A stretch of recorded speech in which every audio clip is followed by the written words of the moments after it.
अस्सलामु अलैकुम वरहमतुल्लाहि वबरकातुहू। नाज़रीन, लोगों को बेवकूफ़ बनाने के लिए इस्तिखारा करने के अजीब व गरीब तरीके मार्केट में आ चुके हैं, जिनका कुरान और सुन्नत से कोई सबूत नहीं है। कुछ लोग तस्बीह घुमा करके इस्तिखारा कर रहे होते हैं, तो कुछ लोग माज़अल्लाह कुरान मजीद ही को किसी चीज़ में धागे में लटका करके उससे पूछ रहे होते हैं कि हमें ये तिजारत या ये निकाह करना चाहिए या नहीं करना चाहिए। ज़रा ये वीडियो देखिए। 1,24,000 पैगंबਰਾਂ ਦਾ ਵਾਸਤਾ ਵਾਜ਼ੇ और सच्चा जवाब है। शादी करना चाहते हैं, क्या दोनों की शादी हो जाएगी? दोनों की शादी हो जाएगी, की शादी हो जाएगी। क्या मुश्किल है शादी होना? मुश्किल है जी। ये लोग हमें बेवकूफ़ बनाने में इसलिए कामयाब हो जाते हैं क्योंकि हम दीन का सही इल्म हासिल नहीं करते। जब अल्लाह के रसूल सल्लल्लाहु अलैहि वसल्लम ने इस्तिखारे का सही तरीक़ा सहाबाए किराम को ख़ुद सिखा दिया है, सुन्नत से साबित है, तो फिर हमें इधर उधर भटकने की क्या ज़रूरत है। आज की इस वीडियो में मैं यही ज़िक्र करूँगा कि इस्तिखारा हकीकत में होता क्या है, इसको करने का सुन्नत तरीक़ा, सही तरीक़ा क्या है, और इस्तिखारा करने से हमें क्या फ़ायदे हासिल होते हैं, इससे हमें हासिल क्या होता है। पहले ये समझ लेते हैं कि इस्तिखारा होता क्या है। इस्तिखारा का मतलब होता है खैर तलब करना, यानी जब हम कोई जायज़ काम करने जा रहे होते हैं तो हम अपने अल्लाह से ये सवाल करते हैं कि मौला, हमारा इल्म नाक़िस है, अधूरा है, हमें चीज़ों के अंजाम और नतीजे के बारे में मालूमात नहीं है, तो हम तेरी बारगाह में ये अर्ज़ करते हैं कि अगर ये काम हमारे लिए बेहतर हो तो इसको हमारे लिए आसान कर दे और हमें इसकी तौफ़ीक़ दे, और अगर यह काम हमारे लिए अंजाम के एतबार से, अपने नतीजे के एतबार से गलत साबित होने वाला हो तो हमें इस काम से रोक दे और इस काम को हमसे रोक दे।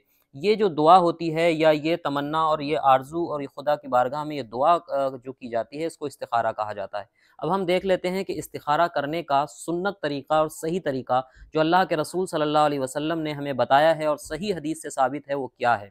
तो बुखारी की हदीस नंबर 7390 में सहाबाए किराम कहते हैं कि अल्लाह के रसूल सल्लल्लाहु अलैहि वसल्लम हमें इस्तिखारा करना इसी तरीके से सिखाते थे जिस तरीके से आप हमें कुरान की सूरत सिखाया करते थे। तो आपने सहाबा को किस तरीके से सिखाया है? तो हुज़ूर ने फरमाया है कि जब तुम इस्तिखारा करना चाहो, उसका इरादा करो, तो फिर 2 रकत नमाज़ पढ़ो, यानी 2 रकत नफ़िल नमाज़ पढ़नी है। उसमें किसी भी वक्त की कोई क़ैद नहीं है, आप किसी भी वक्त में पढ़ सकते हैं।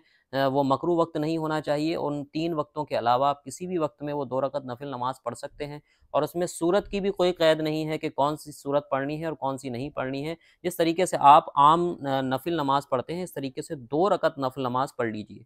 वो नफ़िल नमाज से फ़ारिग होने के बाद इस्तिखारे की एक दुआ अल्लाह के रसूल सल्लल्लाहु अलैहि वसल्लम ने इरशाद फरमाई है, सहाबा को सिखाई है, वो दुआ पढ़ लीजिए। वो दुआ क्या है, मैं इसी वीडियो के आखिर में आपको वो दुआ तर्जुमे के साथ पेश कर दूंगा, ताकि आप आसानी के साथ उसको पढ़ लें। और अगर वो दुआ आपको याद नहीं भी है तो आप उसका तर्जुमा पढ़ सकते हैं, या आप अपने अल्फाज में उसी मफ़हूम की दुआ मांग सकते हैं, आपका इस्तिखारा हो जाएगा। यही इस्तिखारे का तरीका है, और इसके अलावा इस्तिखारे का कोई सुन्नत और सही तरीका नहीं है। अब चंद बातें जो ज़रूरी हैं वो जान लीजिए। कुछ लोग ये समझते हैं कि इस्तिखारा सोने से पहले करना ज़रूरी होता है, ताकि हमारे ख्वाब में हमें वो चीज़ दिखा दी जाए। हालांकि ऐसा नहीं है। इस्तिखारे का कोई ख़ास वक्त नहीं है, आप किसी भी वक्त में कर सकते हैं। जो नमाज़ पढ़ी जाती है उसमें ये ख्याल रखें कि मकरूह वक्त ना हो, उसके अलावा आप किसी भी वक्त में वो नमाज़ पढ़ सकते हैं और इस्तिखारे की दुआ कर सकते हैं, आपका इस्तिखारा हो जाएगा। दूसरी चीज़ ये कि इस्तिखारे से हमें क्या होता है, यानी कुछ लोग ये समझते हैं कि इस्तिखारा करेंगे तो हमें ख्वाब में वो चीज़ दिखा दी जाएगी और हमें ये साफ साफ बता दिया जाएगा कि ये काम करना है या नहीं करना है, या फ़लाँ काम करना है और फ़लाँ काम नहीं करना है। हालांकि ऐसा ज़रूरी नहीं है। कभी तो ऐसा होता भी है कि ख्वाब में कोई इशारा मिल जाता है, लेकिन कभी ऐसा भी होता है कि ख्वाब में कोई इशारा नहीं मिलता है। तो फिर इस्तिखारा करने का फ़ायदा क्या होता है? इस्तिखारा करने का फ़ायदा हरगिज़ ये नहीं है कि आपको ये बात बिल्कुल वाज़ेह तौर पर बता दी जाएगी कि ये काम आपको करना चाहिए या नहीं करना चाहिए, बल्कि इस्तिखारे का असल फ़ायदा ये है कि जब आप अल्लाह से खैर की दुआ मांगते हैं तो अल्लाह आपके लिए, आपके हक़ में वो काम अगर बेहतर होता है तो उस काम को आसान कर देता है, आपको उस काम की तौफ़ीक़ दे देता है, और आपका दिल उस काम पर जम जाता है और आप वो काम कर लेते हैं।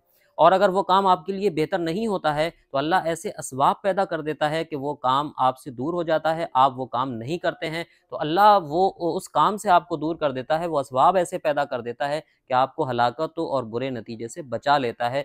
ये इस्तिखारे का मतलब है। वरना इस्तिखारे का ये मतलब नहीं है कि अभी आप इस्तिखारा करें और आपको फ़ौरन बता दिया जाए ख्वाब के अंदर कि ये काम आपको करना है या नहीं करना है। चलिए अब इस्तिखारे की दुआ उसके तर्जुमे के साथ देख लेते हैं। अगर आप अरबी पढ़ सकते हैं तो आप इसको पढ़ लीजिए, या फिर आप इसका तर्जुमा पढ़ लीजिए। اور اگر آپ چاہیں تو یہ دعا سننے کے بعد اس کا جو مفہوم آپ کو سمجھ میں آئے وہ اپنے الفاظ میں ادا کر کے بھی دعا مانگ سکتے ہیں، اللہ دلوں کے حال کو جاننے والا ہے۔ چلیے شروع کرتے ہیں۔ اللہم انی استخیرک بعلمک، اے اللہ میں تجھ سے خیر طلب کرتا ہوں تیرے علم کے ذریعے، واستقدرک بقدرتک، اور میں تجھ سے طاقت و قدرت طلب کرتا ہوں تیری قدرت کے ذریعے، واسألک من فضلک، اور میں تجھ سے من فضلک العظیم، میں تجھ سے تیرا بڑا فضل طلب کرتا ہوں، سوال کرتا ہوں۔ فإنک تقدر ولا اقدر، اس لیے کہ تو قدرت رکھتا ہے میں قدرت نہیں رکھتا، وتعلم ولا اعلم، اور تو علم رکھتا ہے میں علم نہیں رکھتا، وانت علام الغیوب، اور تو چھپی ہوئی باتوں کا جاننے والا ہے۔ اللہم ان کنت تعلم، اے اللہ اگر تو یہ بات جانتا ہے کہ ان ھذا الامر خیر لی، کہ اگر یہ معاملہ یہ جو ریڈ کلر کا لکھا ہوا ہے ھذا الامر، اس کی جگہ آپ جس چیز کے لیے استخارہ کر رہے ہیں اس کا نام لے سکتے ہیں، اور چاہیں تو آپ یہ ھذا الامر ہی پڑھ سکتے ہیں، آپ اپنے دل میں وہ نیت کر لیں جس چیز کے لیے آپ استخارہ کر رہے ہیں۔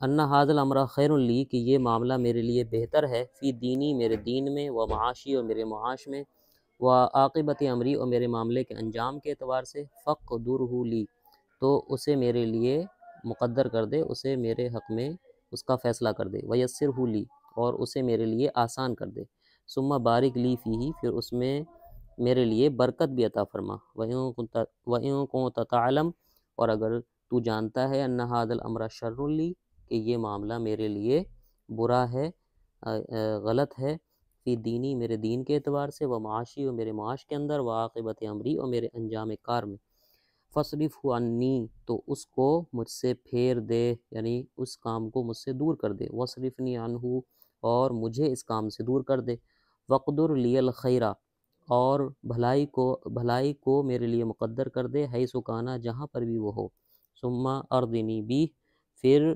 مجھے اس سے راضی بھی کر دے۔ تو آپ اس طریقے سے دعا بھی مانگ سکتے ہیں اپنے الفاظ میں کہ اللہ میں یہ کام کرنے جا رہا ہوں، تو علم رکھتا ہے میں علم نہیں رکھتا، میں تیرا عاجز بندہ ہوں، تیری قدرت اور تیرے علم کے ذریعے سے یہ سوال کرتا ہوں کہ اللہ تو چھپی ہوئی باتوں کو جاننے والا ہے، اگر یہ معاملہ میرے لیے بہتر ہے میرے دین و معاش و میرے انجام کے اعتبار سے، تو اسے میرے لیے آسان کر دے اور مجھے اس کی توفیق دے اور اس کا فیصلہ میرے حق میں فرما دے، اور اگر تو جانتا ہے کہ یہ معاملہ میرے لیے شر ہے، برا ہے میرے دین و معاش و میرے انجام کار کے اندر، تو مجھے اس سے اور اس معاملے کو مجھ سے دور کر دے، اور جہاں بھی بھلائی ہو وہ میرے لیے مقدر فرما دے، اور پھر مجھے اس سے راضی بھی فرما دے۔ اس طریقے کے الفاظ میں دعا مانگ سکتے ہیں، الفاظ کچھ ادھر آگے پیچھے بھی ہو جائیں گے تو اس میں کوئی حرج نہیں ہے، اللہ دلوں کے حال کو جاننے والا ہے۔ نماز پڑھنے کے بعد یہ دعا آپ مانگ لیں گے، آپ کا استخارہ مکمل ہو جائے گا، اور اللہ سے امید ہے کہ اللہ آپ کو وہ کام اگر آپ کے لیے بہتر نہیں ہوگا تو اس سے آپ کو بچا لے گا۔